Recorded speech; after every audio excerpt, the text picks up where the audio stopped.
পাখির ডিম চুরি করে খাইতো। কিসের ভাই? পাখির ডিম চুরি করে খায়।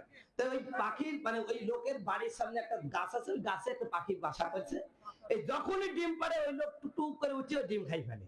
তো ২-৩ বার যখন খায় তখন সুলাইমান নবী তো সবার ভাষা বুঝতেন, কথা বলো ঠিক কিনা?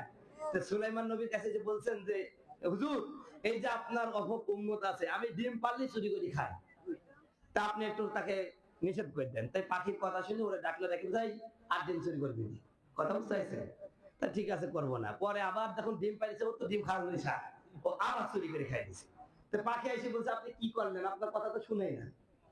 তো পরে সুলাইমান আলাইহিস সালাম একটু রাগি গেলেন। তো একটা শয়তান জিন আছে না, কিছু দুষ্ট জিন, ওই জিনকে বললো, শোন, আগামীতে যদি ও পাখির ডিম পাড়তে চায়, মানে ডিম পাইলে যখন ও গাছে উঠে পাইলে খাতে যাবে, তখন তুই এমন চড় মারবে গাছে যেন শেষ হয়ে যায়। কথা বুঝতে পারছি? তো ও করছে কি, আবার ডিম পারছে, ও যখন টের পাইছে যে ডিম পারছে, ও টুকটুক করে গাছে কেবলই উঠবে, এমন অবস্থা একজন ফকির আইসি বলছে, ভাই আমার বাড়িতে তুই ২-৩ দিন খাবার নাই, আমি খুব ক্ষুধার্ত, আমার দয়া করে একটু খাইতে দেন।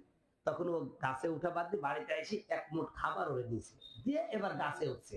এইবার গাছে যখন উঠছে, ওই যে পিছনে যে শয়তান ছিল, ও এরা মারবে, আর আল্লাহর পক্ষ থেকে ২জন ফেরেশতা এসে ওরে ধরে রেখেছে, ওরে আর মারতে দেয় না। ও টুক করে উঠি সে ডিম খাই ফেলেছে। এবার নবী সুলাইমানের কাছে পাখি এসে বলছে, আবার তো ডিম খাইছে। এবার নবী আলাইহিস সালাম ওই জিনকে দেখবে, যাই তোর কি দায়িত্ব দিলাম, কি করলি?